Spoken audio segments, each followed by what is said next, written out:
ہمارے وہ لوگ جو ملک کے محافظ ہیں بنتے ہیں، نہ انہوں نے اس کا راستہ روکا، اور کون روکے گا؟ انشاءاللہ آپ کا بھائی عمران خان انشاءاللہ اس کا راستہ روکے گا۔ یہ کس مغربی معاشرے میں ہوگا؟ اس لیے وہ ہمارے سے آگے ہیں کہ وہ ان کے جو احکامات میرے نبی نے ہمارے لیے، مسلمانوں کے معاشرے کے لیے جو ہمیں کہا تھا کہ یہ آپ کے لیے لازمی ہے، وہ ادھر چل رہے ہیں۔ انسانیت وہاں بہتر ہے، فلاحی ریاست بہتر ہے، وہاں غریب آدمی بے روزگار ہوتا ہے، اس کو پیسے ملتے ہیں جب تک روزگار نہیں ملتا۔ وہاں غریب آدمی کے لیے بہترین سکول ہیں، مفت پڑھائی ہے، غریب آدمی کسی ہسپتال میں جائے اس کو مفت علاج ملتا ہے۔ جو ہم نے کوشش کی ہیلتھ کارڈ لا کے کہ عام لوگوں کے لیے، غریب گھرانے کے لیے ہیلتھ انشورنس کہ 10 لاکھ تک کہیں بھی علاج کروا سکو، یہ تو ہم نے شروع کیا۔ یہ سارے مغرب میں ہیں، ادھر فلاحی ریاست ہے، عدالت میں جاتا ہے غریب آدمی، حکومت اس کو وکیل کر کے دیتی ہے، حکومت انصاف دیتی ہے اس کو۔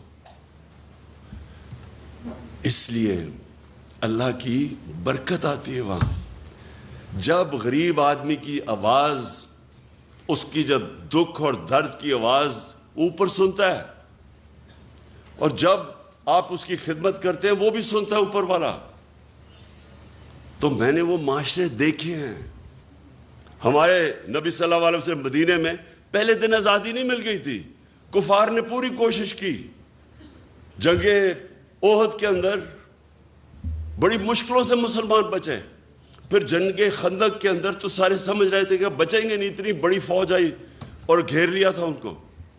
تو جدوجہد کی، قربانیاں دیں، پھر آزاد ہوئے اور پھر ایک عظیم قوم بنے۔ غلام تو کبھی اوپر جا ہی نہیں سکتے۔ اور جب ایک مسلمان دعویٰ کر دیتا ہے کہ لا الہ الا اللہ، اور پھر وہ کیسے کسی کی غلامی کر سکتا ہے؟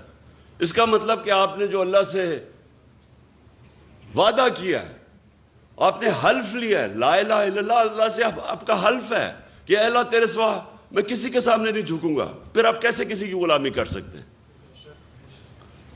اور پھر جب آپ یہ دعویٰ کر دیتے ہیں تو پھر اللہ آپ پہ چھوڑ دیتا ہے، اور قومیں وہ اٹھتی ہیں جو پھر اپنے پیر پہ کھڑی ہوتی ہیں، پھر قربانیاں دیتی ہیں، مل کے قوم قربانی دیتی ہے، وہ پھر نکل جاتی ہے۔ جو ہوا کہ دنیا کی تاریخ کا سب سے بڑا انقلاب آیا تھا مدینہ کے اندر، دنیا میں اتنا بڑا انقلاب نہیں آیا۔ 10 سال 622 اور 632 میں دنیا کا نقشہ بدل گیا، دنیا بدل گئی۔ 2 سپر پاورز تھی تب بھی۔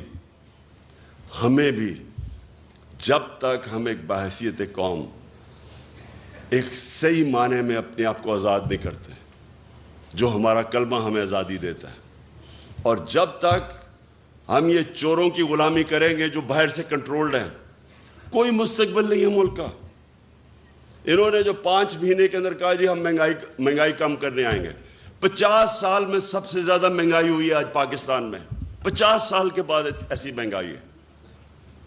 کبھی ایسا معیشت جو 6% کے اوپر ترقی کر رہی تھی 6 مہینے پہلے، آج وہ بالکل نیچے گر چکی ہے، بے روزگاری بڑھ رہی ہے۔ اور ہماری بڑی بدقسمتی ہے کہ ہمارا نہ انصاف کا نظام اس کو روک سکا، اور نہ ہمارے وہ لوگ جو ملک کے محافظ ہیں بنتے ہیں، نہ انہوں نے اس کا راستہ روکا۔ اور کون روکے گا؟ انشاءاللہ آپ کا بھائی عمران خان انشاءاللہ اس کا راستہ روکے گا۔